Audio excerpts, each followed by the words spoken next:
প্রিয় শিক্ষার্থী বন্ধুরা, আমরা আজকে ষষ্ঠ শ্রেণীর পঞ্চম সপ্তাহের ইসলাম ও নৈতিক শিক্ষা অ্যাসাইনমেন্টের সমাধান দেখব। আশা করি তোমরা সকলে ভালো আছো এবং ভিডিও শেষ পর্যন্ত আমার সঙ্গেই থাকবে। শিক্ষার্থী বন্ধুরা, চলো প্রথমে আমরা প্রশ্নটি দেখে নিই। আমাদের অ্যাসাইনমেন্টের কোন প্রশ্নটি সমাধান করতে হবে। আমাদের প্রশ্ন এসেছে পঞ্চম অধ্যায়ে আদর্শ জীবন চরিত্র থেকে। এখানে আমাদের এসেছে 1 নম্বর প্রশ্ন, সমাজে ন্যায় বিচার ও সুশাসন প্রতিষ্ঠার ক্ষেত্রে আমরা হযরত ওমর রাদিয়াল্লাহু তাআলা আনহু এর খিলাফত থেকে কি কি শিক্ষা লাভ করতে পারি, তোমার পাঠ্য বইয়ের আলোকে বিশ্লেষণ করো। আর 2 নম্বর যে প্রশ্নটা এসেছে সেটা হচ্ছে, প্রজাহিতৈষী হিসেবে একজন মহান শাসকের মূর্ত প্রতীক ছিলেন খলিফা ওমর রাদিয়াল্লাহু তাআলা আনহু, ব্যাখ্যা করো। শিক্ষার্থী বন্ধুরা, চলো আমরা এবার উত্তরগুলো দেখে নিই। আমাদের তাহলে অ্যাসাইনমেন্টের নির্ধারিত কাজটা কি হবে? 1 নম্বর ও 2 নম্বর প্রশ্নের উত্তর দেবো আমরা। ওমর রাদিয়াল্লাহু তাআলার খিলাফত থেকে কি শিক্ষা লাভ করতে পারি, আর হলো প্রজাহিতৈষী হিসেবে একজন মহান শাসকের মূর্ত প্রতীক ছিলেন খলিফা ওমরের, ব্যাখ্যা করতে হবে। আচ্ছা, এখন চলে আসো 1 নম্বর প্রশ্নের উত্তর দেখি আমরা কি আছে।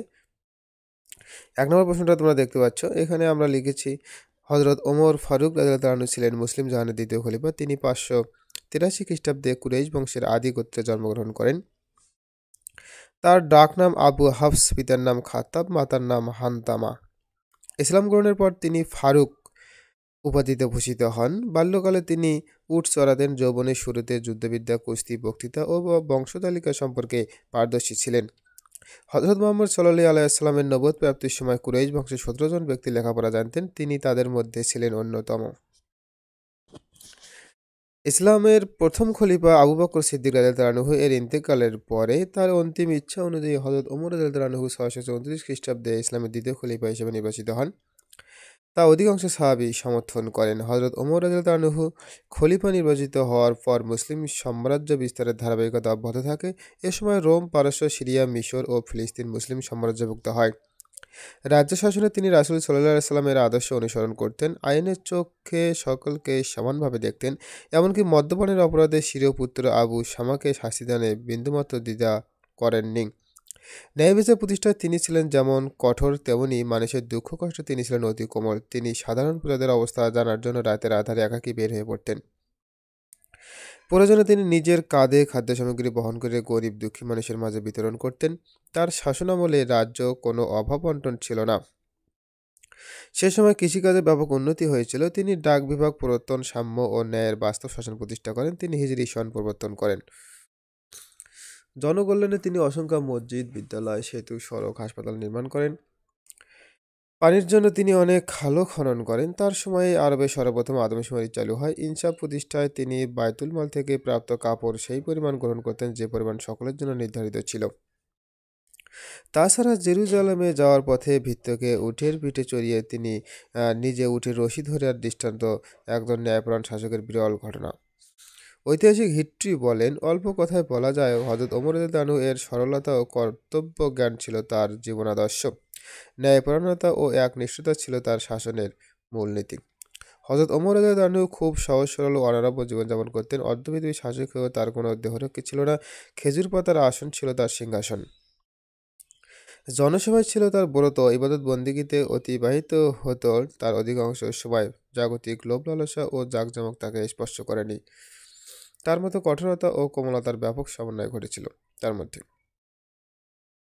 সেক্ষেত্রে বন্ধুরা, এই হলো আমাদের প্রথম প্রশ্ন শেষ হয়ে গেল। এবার দেখো দ্বিতীয় প্রশ্ন আমাদের ছিল, প্রজাহিতৈষী হিসেবে একজন মহান শাসকের মূর্ত প্রতীক ছিলেন খলিফা ওমর রাদিয়াল্লাহু আনহু, এটা ব্যাখ্যা করতে হবে।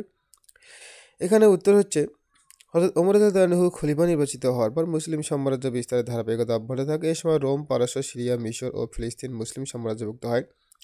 রাজ্য শাসনে তিনি রাসূল সাল্লাল্লাহু আলাইহি ওয়াসাল্লামের আদর্শ অনুসরণ করতেন। আইনের চোখে সকলকে সমানভাবে দেখতেন। এমনকি মদ্যপানের অপরাধে স্বীয় পুত্র আবু শামাকে শাস্তিদানে বিন্দুমাত্র দ্বিধা করেননি। ন্যায় বিচার প্রতিষ্ঠায় তিনি ছিলেন যেমন কঠোর, তেমনি মানুষের দুঃখ কষ্টে তিনি ছিলেন অতি কোমল। তিনি সাধারণ প্রজাদের অবস্থা জানার জন্য রাতের আঁধারে একাকী বের হয়ে পড়তেন। প্রয়োজনে তিনি নিজের কাঁধে খাদ্য সামগ্রী বহন করে গরিব দুঃখী মানুষের মাঝে বিতরণ করতেন। তার শাসনামলে রাজ্যে কোনো অভাব বন্টন ছিল না। সে সময় কৃষিকাজ ব্যাপক উন্নতি হয়েছিল। তিনি ডাক বিভাগ প্রবর্তন, সাম্য ও ন্যায়ের বাস্তব শাসন প্রতিষ্ঠা করেন। তিনি হিজরি সন প্রবর্তন করেন। জনকল্যাণে তিনি অসংখ্য মসজিদ, বিদ্যালয়, সেতু, সড়ক, হাসপাতাল নির্মাণ করেন। পানির জন্য তিনি অনেক খালও খনন করেন। তার সময় আরবে সর্বদা আদমশুমারি চালু হয়। ইনসাফ প্রতিষ্ঠায় তিনি বাইতুল মাল থেকে প্রাপ্ত কাপড় সেই প্রমাণ গ্রহণ করতেন যে প্রমাণ সকলের জন্য নির্ধারিত ছিল। তাছাড়া জেরুজালেম যাওয়ার পথে ভিড় থেকে উটের পিঠে চড়িয়ে নিজে উটে রশি ধরার দৃষ্টান্ত একজন ন্যায়পরায়ণ শাসকের বিরল ঘটনা। ঐতিহাসিক হিট্টি বলেন, অল্প কথায় বলা যায় হযরত ওমর রাদিয়াল্লাহু আনহুর সরলতা, কর্তব্যকাঙ্ক্ষিতা, জীবনাদর্শ, ন্যায়পরায়ণতা ও একনিষ্ঠতা ছিল তার শাসনের মূলনীতি। অর্থাৎ বলা যায় প্রজাহিতের হিতৈষী হিসেবে একজন মহান শাসকের মূর্ত প্রতীক ছিলেন খলিফা ওমর রাদিয়াল্লাহু আনহু।